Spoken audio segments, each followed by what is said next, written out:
Salmo de número 132. Eu farei a leitura de todo o Salmo e peço que os irmãos acompanhem com bastante atenção e com fé a leitura da palavra do Senhor. Diz assim a palavra de Deus, cântico de romagem. Lembra-te, Senhor, a favor de Davi e de todas as suas provações, de como jurou ao Senhor e fez votos ao poderoso de Jacó. Não entrarei na tenda em que moro, nem subirei ao leito em que repouso. Não darei sono aos meus olhos, nem repouso às minhas pálpebras, até que eu encontre lugar para o Senhor, morada para o poderoso de Jacó. Ouvimos dizer que a arca se achava em Efrata, e a encontramos no campo de Jaar. Entremos na sua morada, adoremos ante o estrado de seus pés. Levanta-te, Senhor, entra no teu lugar do teu repouso, tu e a arca de tua fortaleza. Vistam-se de justiça os teus sacerdotes e exultem os teus fiéis. Por amor de Davi, teu servo, não desprezes o rosto do teu ungido. O Senhor jurou a Davi com firme juramento, e dele não se apartará. Um rebento da tua carne farei subir para o teu trono. Se os teus filhos guardarem a minha aliança e o testemunho que eu lhes ensinar, também os seus filhos se assentarão para sempre no teu trono. Pois o Senhor escolheu a Sião, preferiu-a por sua morada. Este é para sempre o lugar do meu repouso. Aqui habitarei, pois o preferi. Abençoarei com abundância o seu mantimento, e de pão fartarei os seus pobres.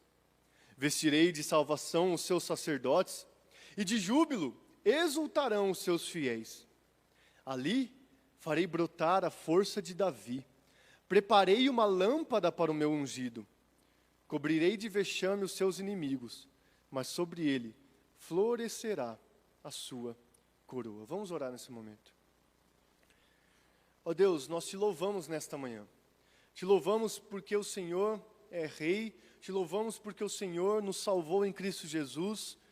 Te louvamos, ó Deus, porque podemos ter garantida a vida eterna e como Cristo, teu Filho, vive, podemos viver com esperança.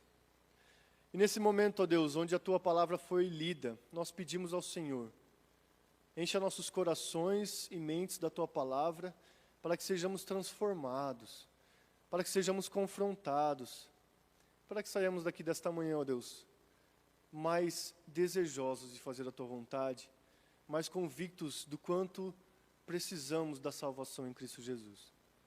Nós oramos em nome de Jesus. Amém. Nós estamos nos cultos da manhã falando sobre os salmos de romagem. Esses salmos que eram entoados pelos israelitas que saíam de suas cidades e se dirigiam até Jerusalém para lá participar de alguma das festas da lei mosaica. E este é o maior salmo dos salmos dos peregrinos. Ele é o mais extenso. E nele nós podemos ver duas coisas basicamente. A promessa de um homem e a promessa de Deus. O juramento de Davi e o juramento de Yahvé. Portanto, hoje, nesta manhã, nós veremos esses dois juramentos. E você e eu poderemos perceber a diferença deles. E como o juramento de Yahvé é definitivo e maravilhoso para toda uma nação. No versículo 1, nós vemos que o autor do Salmo começa dizendo: lembra-te, Senhor, a favor de Davi, de todas as suas provações. Portanto, este Salmo começa com uma petição. Quem será que está fazendo esta petição? Bom, os versículos 6 e 7 nos revelam que é um grupo de pessoas que está fazendo esta petição. Era um grupo que tinha ouvido dizer, era um grupo que tinha ali, estava se exortando para que adorassem ao Senhor juntos. E era esse grupo que, portanto, estava se dirigindo a Jerusalém para adorar o nome do Senhor lá. E este grupo, portanto, pede: lembra-te, Senhor. Este lembra-te é uma súplica muito forte do salmista, ou daquele grupo. E uma súplica que implica uma ação depois desta súplica. Por exemplo, no Salmo 137, esta mesma palavra aparece, e o salmista lá pede, ó Senhor, lembra-te da sua aliança, das suas promessas, para que sejam castigados os teus inimigos. Então, a súplica e a ação é justamente o castigo desse povo inimigo. Em outro lugar, Neemias, ele vai dizer, Senhor, lembra-te de nós, da tua aliança, da tua promessa, porque para honrar e abençoar o trabalho que estamos fazendo aqui na reedificação dos muros. Então, quando o salmista, este grupo de pessoas pede, lembra-te, Senhor, é se apoiando nesta promessa em quem Yahvé é, e sabendo que ele pode agir diante daquele pedido e daquela súplica. E aqui há um mediador, porque eles pedem para que sejam lembrados a favor de Davi. Davi aqui é uma espécie de mediador, então, entre este grupo e Yahvé. Lembra-te, Senhor, daquilo que o Senhor prometeu a Davi. E nós veremos aqui quais foram as promessas do Senhor a Davi.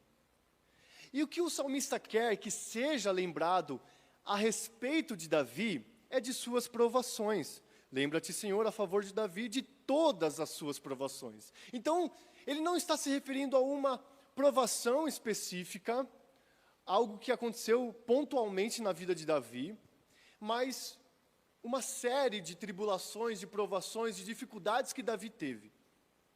E, de acordo com o Salmo, nós podemos ver que ele deve estar se referindo a algo que aconteceu na vida de Davi, uma série de provações que ele teve, que durou um certo tempo, que foi quando ele se dedicava a trazer a Arca da Aliança, trazer a Arca de Yahvé para Jerusalém, e ali ele começou a pensar e desejar fazer uma casa, um templo, para colocar essa arca dentro. Porque ele pensava, eu não posso estar morando em palácios, em lugares luxuosos, enquanto a arca do Senhor é itinerante, não tem um lugar para ficar. Então Davi, ele se esmera, ele coloca empenho e esforço para que aquilo fosse possível. E dentro disso, portanto, ele pode sofrer dificuldades. Ele trava batalhas, ele renuncia caprichos e luxos de um rei dentro de palácio. Ele passa a viver diferente e com provações do que antes ele estava vivendo. Então, para Davi, era muito importante que aquilo fosse feito, que a arca estivesse em Sião. É por isso que ele diz, está registrado lá em 1 Crônicas 22:5, o seguinte: pois dizia Davi, Salomão meu filho ainda é moço e tenro, e a casa que se há de edificar para o Senhor deve ser sobremodo magnificente, para o nome e glória em todas as terras. Providenciarei, pois, para ela o necessário. Então Davi se empenhou, se esforçou. E dentro deste esforço, deste empenho, ele passou por provações. No conceito geral desse salmo, quer dizer que aquele grupo de pessoas, ao ver Davi passando provações, sendo humilhado, sendo por vezes disciplinado, se era tão importante para Davi, o rei deles, que aquilo fosse feito, então era importante para Yahvé. Yahvé tinha esse desejo também. Eles viam desta forma Davi como este mediador entre eles. É por isso que eles pedem, lembra-te, Senhor, a favor de Davi, porque nós ouvimos dizer, e nós sabemos que o Senhor fez aliança com ele, nós sabemos que o Senhor fez promessas a ele, nós sabemos que o Senhor é o Deus dele. E o versículo 2 continua esta petição dizendo, lembra-te de como jurou ao Senhor, e fez votos ao poderoso de Jacó. No contexto do Antigo Testamento, um juramento significa que aquele que está fazendo aquele juramento espera uma bênção especial do Senhor para algo específico. O conteúdo do voto era justamente as provações e humilhações que Davi estava passando, o esforço e o empenho que ele estava dedicando. E o objetivo era justamente ganhar a aceitação de Deus para que aquilo fosse realizado. E a bênção do Senhor para que eles pudessem realizar e trazer e levar a arca da aliança para Jerusalém. Então ele faz esse voto: eu me dedicarei, eu providenciarei para a casa do Senhor o necessário. Deus, me abençoe, me ajude, esteja com a gente. E nós vemos aqui um título divino que nem sempre aparece nas Escrituras, que é justamente poderoso de Jacó. E há pelo menos duas razões pelas quais Davi pode ter, ou melhor, o juramento de Davi, na verdade o salmista pode ter colocado aqui no verso 2. O primeiro motivo, provavelmente é porque lá no início, nas origens do povo de Israel, quando o próprio Jacó, o próprio Israel estava abençoando seus filhos, Jacó e Israel são a mesma pessoa, e quando Jacó, perto de morrer, estava abençoando seus filhos, as tribos de Israel, ele se vira a José, seu filho, e diz: olha, o poderoso de Jacó vai te abençoar. Então pode se referir ao início de tudo, às origens do povo de Israel, mas também pode se referir ao próprio Jacó, que quando teve aquela visão da escada, e ali pôde ver anjos, e ele pôde ter esta visão maravilhosa, ele ficou maravilhado diante daquilo, ele então fez um voto ao Senhor: ó Deus, me abençoe, para que quando eu retorne à minha terra, eu possa retornar, e eu possa ser abençoado pelo Senhor, eu possa ser conduzido pelo Senhor. Então, pelo menos esses dois motivos pelos quais o salmista cita poderoso de Jacó, e porque nós também vemos no voto de Davi, poderoso de Jacó. E o voto de Davi está a partir do verso 3 e vai até o verso 5, e o voto de Davi é o seguinte: não entrarei na tenda em que moro, nem subirei ao leito em que repouso, não darei sono aos meus olhos, nem repouso às minhas pálpebras, até que eu encontre lugar para o Senhor, morada para o poderoso de Jacó. Estes 3 versos enfatizam as provações e as humilhações e o empenho e o esforço que Davi dedicou para encontrar um lugar para a arca de Yahvé. Foi o Senhor mesmo que escolheu simbolizar sua presença no meio do povo daquela forma. E Davi, reconhecendo isso, ele se empenha, se humilha, ele é humilhado, é disciplinado, é conduzido, é guiado, e se esforça para que isso ocorresse. Então ele negligencia os luxos do palácio, deixa de dormir, deixa de fazer coisas para ele, para que ele pudesse servir ao Senhor. Ele sabe que o servo não pode ser melhor que o seu Senhor. Ele sabe que o que vale é poder se dedicar e servir ao seu Senhor. Então, a partir do verso 6, a gente vê o grupo novamente.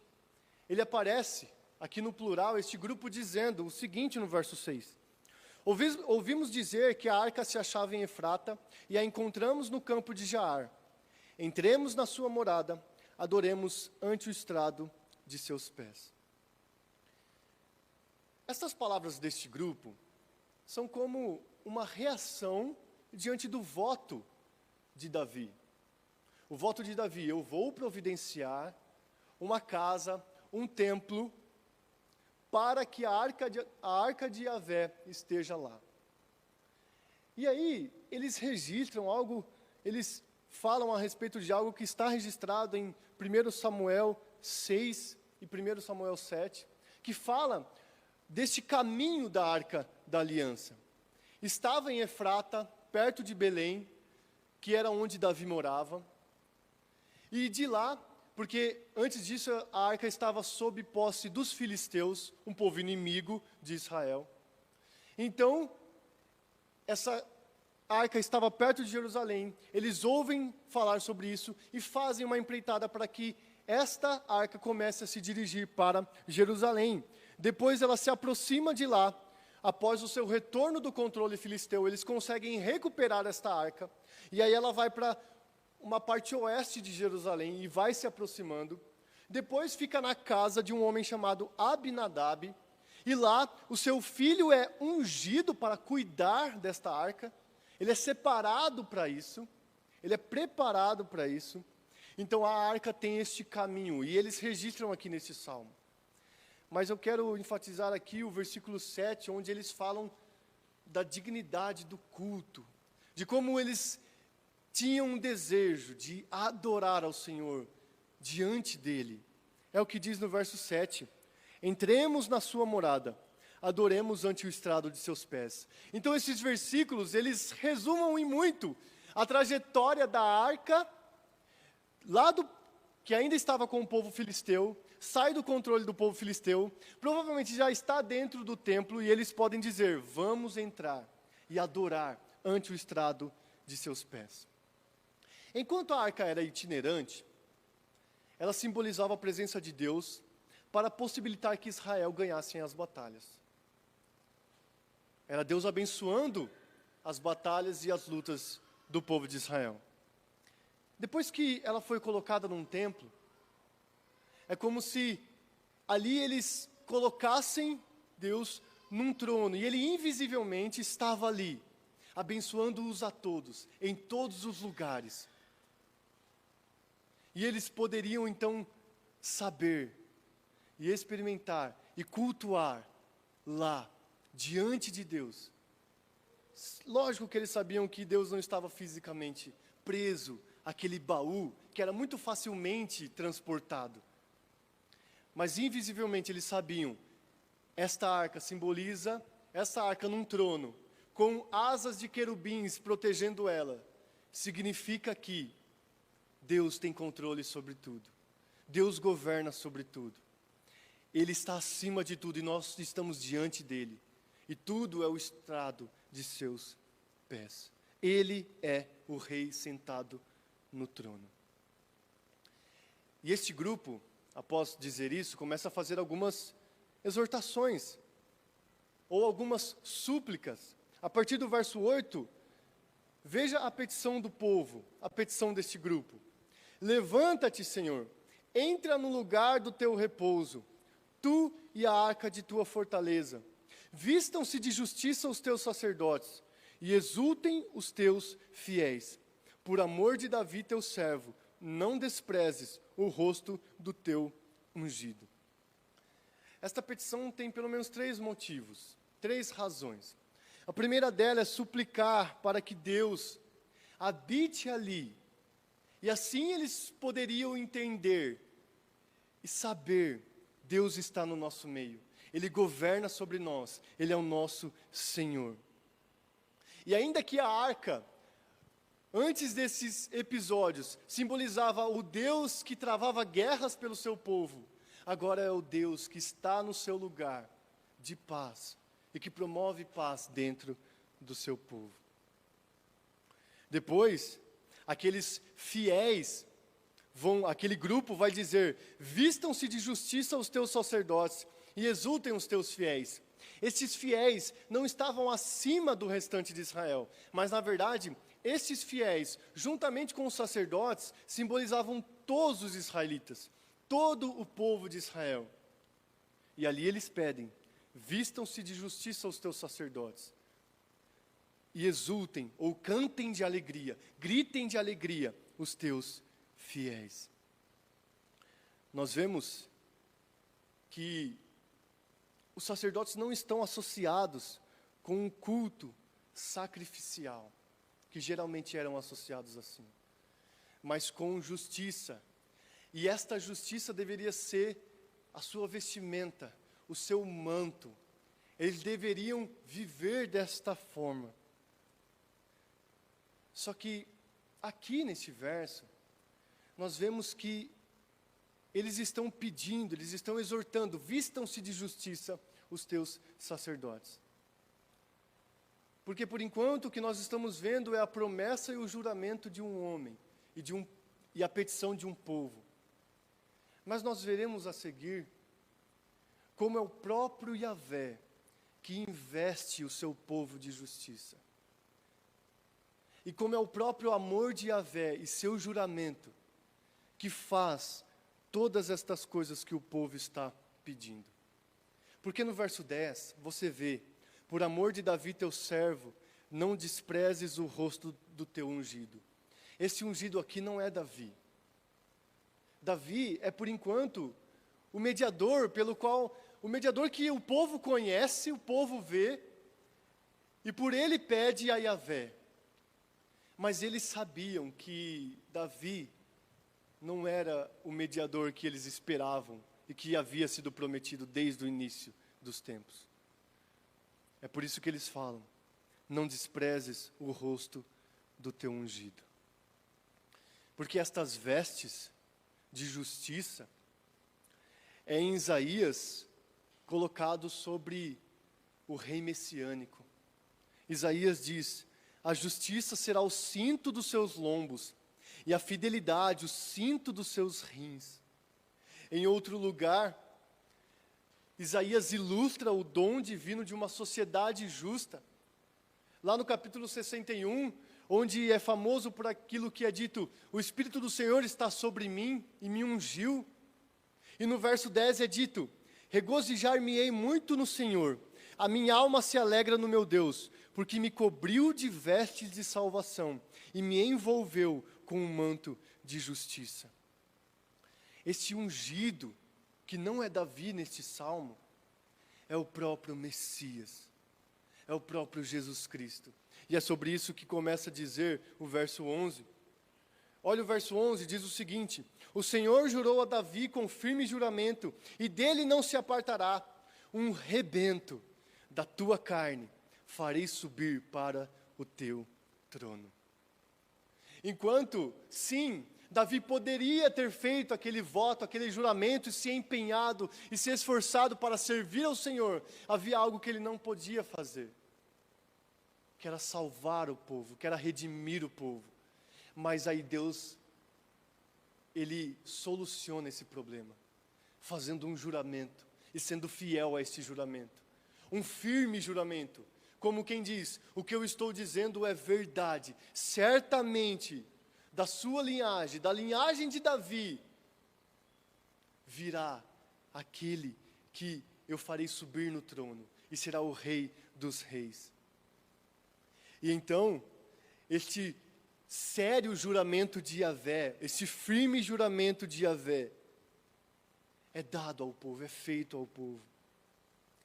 E nós vemos, a partir do verso 13, como o amor e a graça de Deus é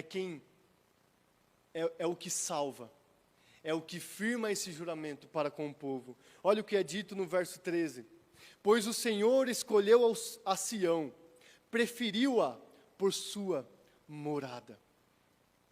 Davi sim era servo de Deus, mas antes dele ser servo de Deus, um povo já havia sido escolhido por Deus. O povo de Sião já havia sido escolhido por Deus. E Davi está dentro desse povo, não era mérito dele, mas era graça do Senhor. E é por isso que aqui está a graça revelada no Salmo. O Senhor escolheu a Sião, Ele preferiu-a por sua morada. Sião não tinha feito nada para merecer isso. Jerusalém, os israelitas não tinham feito nada para merecer isso, mas Deus escolheu. Isso é dito no verso 14 também: este é para sempre o lugar do meu repouso, aqui habitarei, pois o preferi. Essa dinastia que Deus havia prometido então, que de Davi viria o rebento, que subiria ao trono, que seria o Rei dos Reis, que seria o ungido, o Messias. Essa dinastia é prometida e a manutenção é feita pelo próprio Deus, porque Ele é fiel, e porque ainda que o seu povo saia dos caminhos, Ele havia prometido estas coisas. Quando Salomão peca contra o Senhor, Deus diz: olha, eu vou tirar o reino de suas mãos, mas eu não vou tirar totalmente o reino de suas mãos. Eu vou castigar você, mas não vai ser por muito tempo, porque Deus sempre foi fiel à sua promessa. O verso 15 começa a dizer sobre bênçãos do Senhor, e diz: abençoarei com abundância o seu mantimento, e de pão fartarei os seus pobres. Enquanto que antes, o templo era um lugar onde os israelitas levavam presentes, levavam ofertas. Aqui, da sua morada, Deus é esse anfitrião generoso. Venham sem nada, porque eu darei a vocês o que vocês precisam. As bênçãos abundantes, o alimento, o que é necessário para vocês, virá de mim. E no verso 16, é como que a promessa de Deus, respondendo aquilo que a gente viu no verso 9.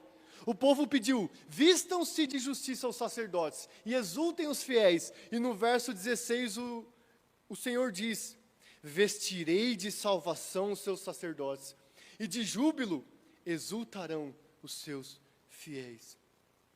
O povo pediu, sim, por amor de Davi eles pediram.